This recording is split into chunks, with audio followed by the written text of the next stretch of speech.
We are looking at data week to week, and at this stage it does seem to be quite positive for property, I mean, relative to what's happening to other parts of the economy.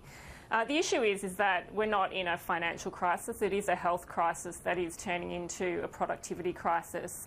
So at the moment, people are still able, or starting to be able, to get relief on their mortgages over a 6 months time period if they do become unemployed. We've seen 3 of the banks now offer that.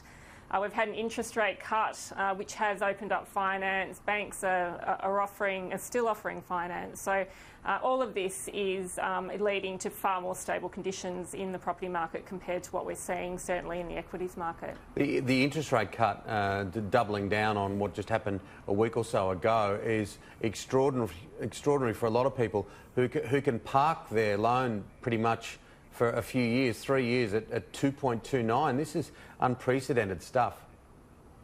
Yeah, look, we've never seen such cheap financing, and I think this is a thing that on one hand we have big concerns about job loss, and that's the issue at the moment. It's not finance. We know that finance is easy to get, it's cheap to get. The issue for a lot of people will be remaining employed. So it is important that all these stimulus measures do help people. It's going to be a short-term crisis. So I think we do need to keep in mind that at the moment people will become unemployed, but ideally within 6 months they'll be back at work. And as a result, we will have greater stability. Really, what we're trying to do is ensure stability over the next 6 months. What's your Saturday auction snapshot? It's looking good. I did expect to see withdrawals happen during the week. We didn't really see that happen. We've got over 1,000 auctions taking place in Melbourne. We've got around 600 taking place in Sydney. Still a lot of buyer activity. I mean, when we have a look on site, we are seeing far more buyer activity and very high levels of search activity compared to the same time last year. So although people are very nervous and they're very anxious around what's happening in the market, for property buyers, they're certainly a lot happier than where they were last year when we were in the midst of a Royal Commission and there was a lot of concerns about a change of government. So look, at this stage, I mean, we're running week to week in terms of the data that we're looking at. We're looking really closely to see changes in sentiment from both buyers and sellers, but at this stage it does look pretty stable for property. You've covered this space for a long time, Nerida, but these scenes are unprecedented, aren't they, worldwide? It's sort of the world's almost wobbling on its axis. What do you think, if you had to look ahead, what do you think will happen to the property market? Because we've seen this real boom, haven't we, particularly in Sydney and Melbourne and Hobart and a few other places. Yeah, look, it's going to be interesting. I mean, if we have a look at previous crises in Australia, we had the global financial crisis. At that time, a lot of people in white-collar finance jobs lost their jobs. They lost their jobs, and as a result, we did see a drawback in pricing in inner Sydney, so premium suburbs of Sydney pulled back. Take us back to the early 90s when we had the recession in Australia. We did see big drops in Melbourne. Melbourne was really hard hit by that recession, but at the same time, a lot of movement of people from Melbourne up to Gold Coast. So Gold Coast actually did really well in terms of pricing during the 1990s recession.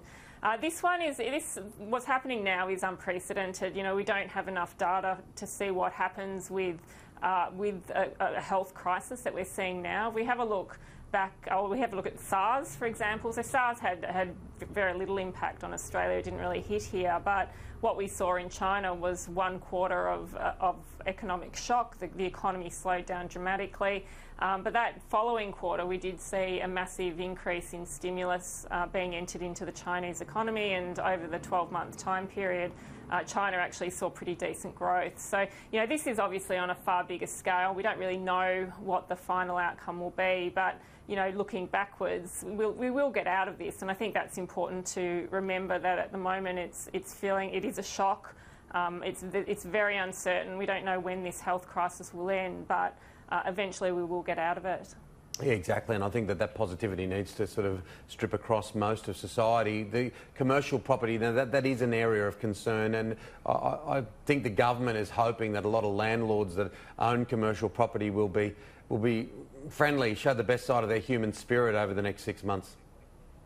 Yeah, it's going to be interesting for people leasing property, whether you're a residential tenant or also a commercial tenant. At the moment, there's some sectors of the economy or some parts of the commercial property market that will be hit hard. And we've got interesting times in the retail sector. We were already in really tough times for shopping centres.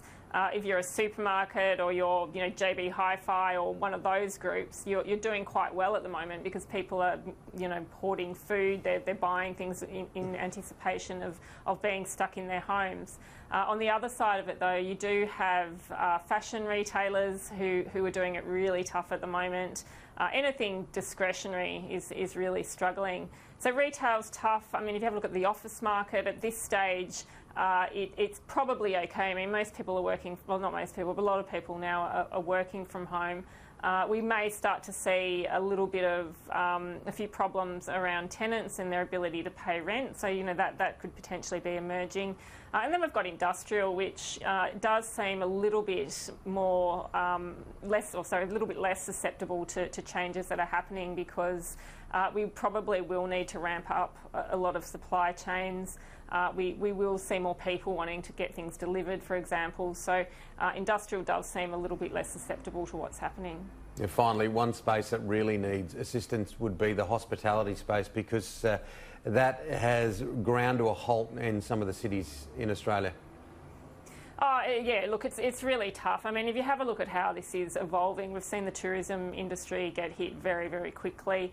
We've seen restaurants, cafes, anyone in a profession where that requires close proximity, so whether that's masseurs, hairdressers, nail technicians, they're the ones highly vulnerable at the moment. So at this stage, that's the sector's being impacted, but we know that when people stop spending, that creates a lot of problems in the economy. People are fearful, that's problematic, and we see a drop in consumer sentiment. That's also problematic. So, at this stage again, reiterating that this is a temporary situation. Ideally, we do need to make sure that people are healthy and keep themselves safe. Practice safe hygiene, but it will be over at some stage, and we do need to keep in mind that there is light at the end of the tunnel. Yeah. I think what's really interesting is watching China. China is back for business. We've started to see domestic flights in China open up. Chinese businesses are again manufacturing. So ideally we do follow a similar trajectory to what we're seeing in China. Yeah, and look, every cloud does have a silver lining, and in the financial world there is opportunity for people if they look at what's going on in their own households. There is interest rates is just one thing. Yeah, absolutely. Yeah, you do need to keep in mind that life does go on. Yeah, thanks, Nerida. We look forward to catching up with you next weekend. Yeah, we'll speak to you then.